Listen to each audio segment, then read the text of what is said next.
कैसे हो आप लोग? आशा करता हूँ आप लोग बहुत ही अच्छे हो। आज हम लोग बहुत दिनों के बाद फिर से मिल रहे हैं। काफ़ी दिनों से मेरी वीडियो नहीं आ रही थी, लेकिन अब ये कंटिन्यू 365 डेज का अब वीडियो आएगा, वो भी 12th के क्लास के लिए। ठीक है ना? तो जितने भी 12th के भाइयों बहनों हो, मैं चाहता हूँ कि वो इन चैनल को सब्सक्राइब कर ले, साइंस वाले 420 की, ताकि आप अपने 12th की तैयारी बहुत ही अच्छे ढंग से कर सके। तो आज हम स्टार्ट करने वाले हैं बायोलॉजी चैप्टर 1, जीवों में जनन। जैसा कि आप लोग थंबनेल पर देख ही लिए होंगे, तो जीवों में जनन चैप्टर 1 है हमारा, और आज उसका हम बेसिक सा क्लास करेंगे। ये चैप्टर 1 पढ़ेंगे, फिर चैप्टर 2 धीरे धीरे करते करते हम पूरा इन तक जाएंगे। तो ऐसे ही जुड़े रहे और इस चैनल को सब्सक्राइब कर लीजिए। चलिए हम इस वीडियो को करते हैं स्टार्ट। लेकिन वीडियो को स्टार्ट करने से पहले आपसे एक छोटी सी गुजारिश है कि अगर आप मेरे इस चैनल पे न्यू है तो चैनल को सब्सक्राइब, लाइक और एक लास्ट में कमेंट कीजिएगा। साथ ही साथ अपने दोस्तों में भी शेयर कीजिए। चलिए वीडियो को करते हैं स्टार्ट। हम लोग को आज पढ़ना है जीवों में जनन। अच्छा, ये जीव क्या है, जनन क्या होता है, ठीक है ना? तो सबसे पहले हम जानेंगे जीवन अवधि के बारे में। अब अगर क्लास 12 में पढ़ते हो तो सबसे पहले आपको पढ़ना होगा इस चैप्टर में जीवन अवधि के बारे में। आखिर ये जीवन अवधि क्या होता है, ठीक है ना? तो जीवन अवधि का कहने का मतलब ये होता है कि जीवों के प्राकृतिक मृत्यु, जन्म से लेकर प्राकृतिक मृत्यु तक का समय को ही जीवन अवधि कहते हैं। कहने का मतलब क्या हुआ कि जीवों के जन्म से लेकर उसकी प्राकृतिक मृत्यु तक का समय जीवन अवधि कहलाता है। जीवन अवधि कहलाता है।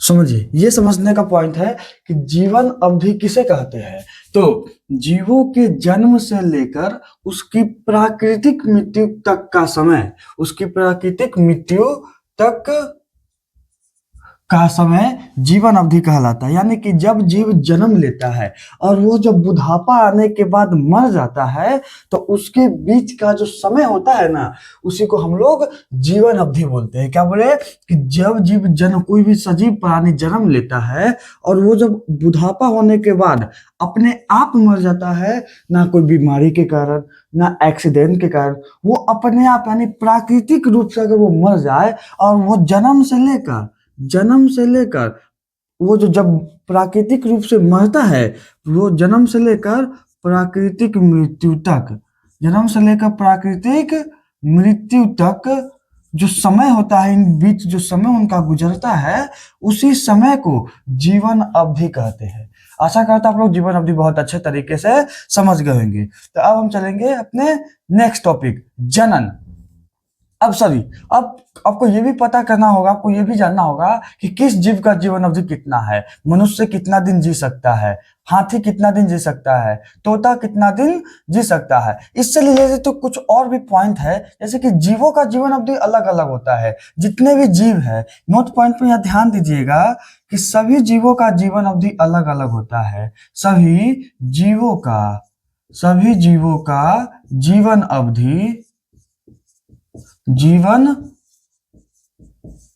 अवधि भिन्न होता है।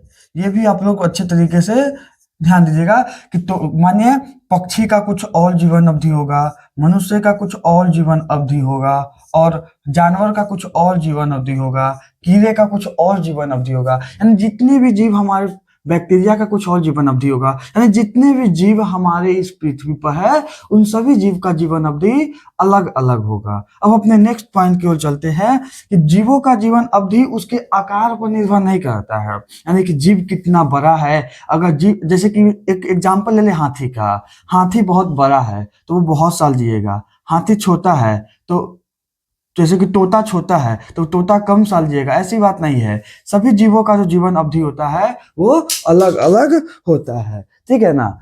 और उसका जो जीवन अवधि आकार से कोई संबंध नहीं रखता है कि कौन जानवर अगर किसी जानवर का आकार बहुत बड़ा है तो बहुत दिन जिएगा, कोई जानवर अगर छोटा है तो कम दिन जिएगा, ऐसी कोई बात नहीं है। ठीक है, तो अब हम चलते हैं अपने नेक्स्ट टॉपिक की ओर कि किन जीवों का जीवन अवधि कितनी है। हम लोग का अब नेक्स्ट टॉपिक है जीव और उनकी जीवन अवधि, यानी कौन सा जीव कितने सालों तक जीवित रह सकता है। जैसे मनुष्य की बात किया जाता है तो मनुष्य को बोला था 65 से 70 वर्ष ही मनुष्य जी सकते हैं। उसी प्रकार के सभी जीवों के नाम है और वो जीव कितने वर्षों तक, कितने सालों तक जीवित रह सकते हैं। जैसे कि हम बात करते हैं तितली की, तितली के बारे में आप जानते हो, बटरफ्लाई इंग्लिश में बोलते हैं। ये तितली है ना, वो 1 से 2 सप्ताह ही जी सकते हैं। 1 से 2 सप्ताह बाद ये मृत्यु को प्राप्त कर जाएंगे। उसके बाद तोता, पैरोट, ये 140 वर्ष जी सकते हैं। ये आपको मैंने बोला था पिछले, अभी बोला था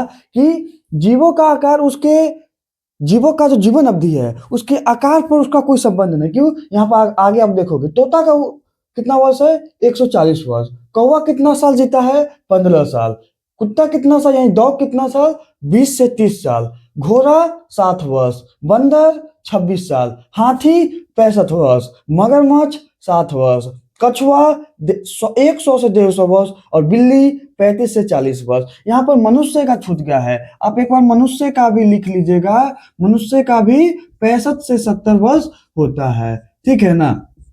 ये सब बहुत इंपॉर्टेंट टॉपिक है, आप इसको वीवीआई कर लीजिए। यहाँ से फाइनली ऑब्जेक्टिव के तौर पर एग्जाम में पूछे जाते हैं। तो यहाँ पर मैं आपको समझाना चाहता था, यहाँ पर देखिए तोता जी रहा है 140 वर्ष, हाथी जी रहा है 65 वर्ष। यानी कि जीवों का जो आकार है उसका जीवन अवधि से कोई संबंध नहीं है। अगर कोई जानवर बड़ा है तो हो सकता है वो कम दिन ही जिए, कोई जानवर छोटा है तो हो सकता है वो ज्यादा दिन भी जी सकता है। जैसे कि तोता का आकार छोटा है हाथी के मुकाबले, लेकिन यहाँ देख सकते हो ये तोता 140 वर्ष जी रहा है और यहाँ हाथी 65 वर्ष ही जी रहा है। आशा करता हूँ ये वीडियो आपको बहुत ही अच्छा लगा होगा। अगर वीडियो अच्छा लगा हो तो चैनल को सब्सक्राइब, लाइक और कमेंट करना ना भूलिएगा। जय हिंद, जय भारत।